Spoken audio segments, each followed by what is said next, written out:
नमस्कार, जय श्री राम। आप सभी का हमारे YouTube चैनल पर हार्दिक स्वागत और अभिनंदन है। मैं आचार्य रितेश पांडे, ज्योतिष एवं वास्तु विशेषज्ञ, आज पुनः अपने चैनल के माध्यम पे बहुत सारे लोगों के कहने पे कि गुरुजी वट सावित्री व्रत के पूजन की विधि व कुछ विशेष ऐसा उपाय बताएं जिसके द्वारा पति की आयु दीर्घायु हो सके, उत्तम गृहस्थ जीवन का सुख प्राप्त हो सके। तो इन सब बातों को ध्यान में रखते हुए गुरुजी आपको ये उत्तम उपाय बताएं। तो कहीं न कहीं इन सभी विषय वस्तु को लेके ही आज का हमारा यह वीडियो है। वैसे भी वट सावित्री व्रत पर लंबे समय के बाद बन रहा है विशेष संयोग। आज हम लोग जानेंगे कि उस वट सावित्री व्रत के दिन क्या है शुभ मुहूर्त, पूजन की सामग्री व पूजन की विधि।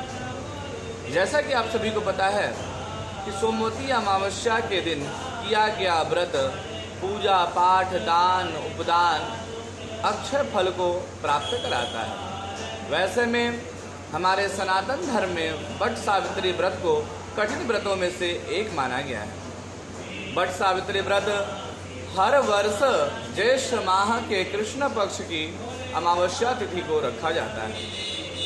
इस साल यह तिथि काफ़ी महत्वपूर्ण है क्योंकि सालों बाद जो है 30 मई को सोमवती अमावस्या का शुभ संयोग बन रहा है। सोमवती अमावस्या के दिन किया गया व्रत पूजा पाठ गंगा स्नान व गंगा के तट पर किया हुआ दान आदि का अक्षय फल हमें प्राप्त होता है।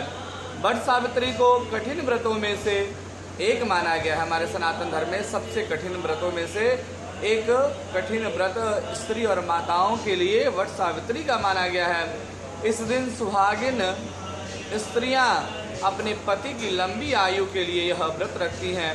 शास्त्रों में ऐसा मान्यता है कि वट सावित्री के व्रत के दौरान विधि विधान से पूजा करने से पूजा का फल संपूर्ण जो है शास्त्रमत फल प्राप्त होता है। तो ऐसे में आज हम लोग जानेंगे कि इस वट सावित्री व्रत का जो है महत्व क्या है। ऐसा मान्यता है कि वट वृक्ष की पूजा करने से लंबी आयु सुख समृद्धि और अखंड सौभाग्य का फल प्राप्त होता है। पौराणिक मान्यताओं के अनुसार इसी दिन सावित्री ने अपने पति सत्यवान के प्राण जो है यमराज से वापस लाई थी। तभी से महिलाएं इस दिन पति की लंबी आयु के लिए इस व्रत को रखती हैं। ऐसे में आज हम लोग जो इस व्रत के बारे में जान रहे हैं, जो इस प्रथा को आज स्त्री और माताएं जागृत कर रखी हैं, उसके जो मुख्य बिंदु है वह यही है कि ज्येष्ठ माह के कृष्ण पक्षी अमावस्या तिथि को ही श्री सावित्री ने अपने पति सत्यवान की आयु की रक्षा के लिए यमराज से वर मांगा था और कहीं न कहीं वह इस में विजय की प्राप्ति की। तभी से हमारी घर की स्त्रियां और माताएं जो है इस वट सावित्री का व्रत रखती हैं। अब हम बात करेंगे कि अमावस्या तिथि का शुभ मुहूर्त क्या है, कब हो रही है अमावस्या तिथि प्रारंभ।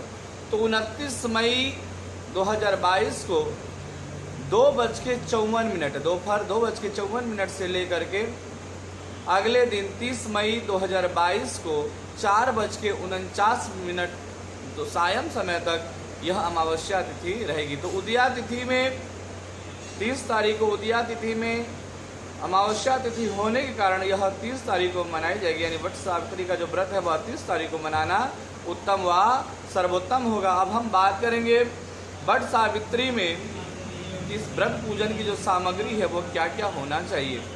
देखिए, किसी भी कार्य को करने के लिए उसकी सामग्री व उसका विधि विधान का हमें जानकारी होना बहुत ही आवश्यक है, क्योंकि शास्त्रों में सबसे बड़ा व्रत यह वट सावित्री का व्रत बताया गया है।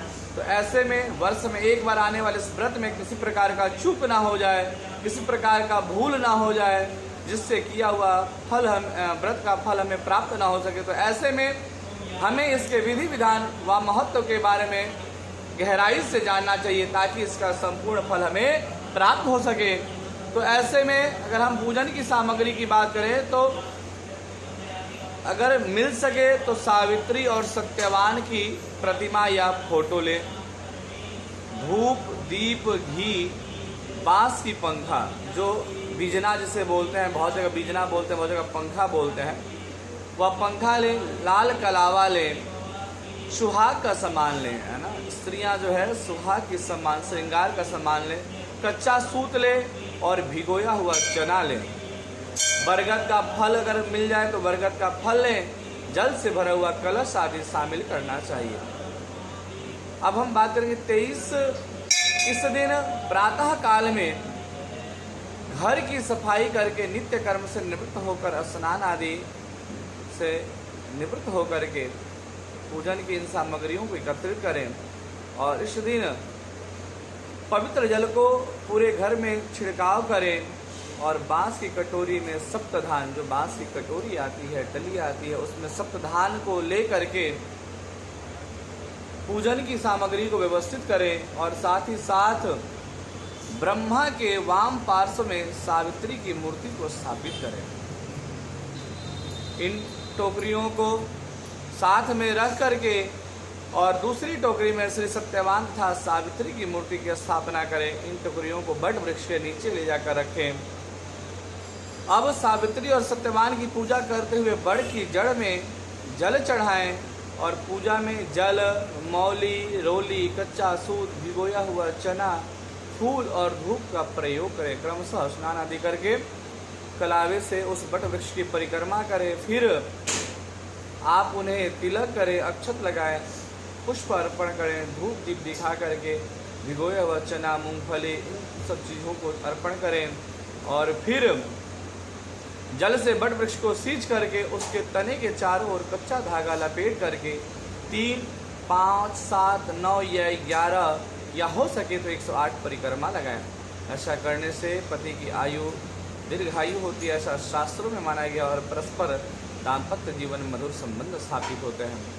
फिर बड़ के पत्तों को गहने जैसा बना करके उसे पहने धारण करें और फिर बट सावित्री व्रत कथा को श्रवण करें। फिर भिगे हुए चने को वायना निकाल करके, उसका प्रसाद निकाल के कुछ दक्षिणा आदि के साथ अपने सास के पैर को छू करके उनका आशीष प्राप्त करें। ऐसा करने से आपके गृहस्थ जीवन की उत्तम सुख की प्राप्ति होती है। दूसरा, यदि सास वहाँ ना हो तो वायना बनाकर उन तक वह पहुँचाएँ। अगर वो इस धरा पे ना हो तो उसका दान ब्राह्मण आदि को समर्पित करें। तत्पश्चात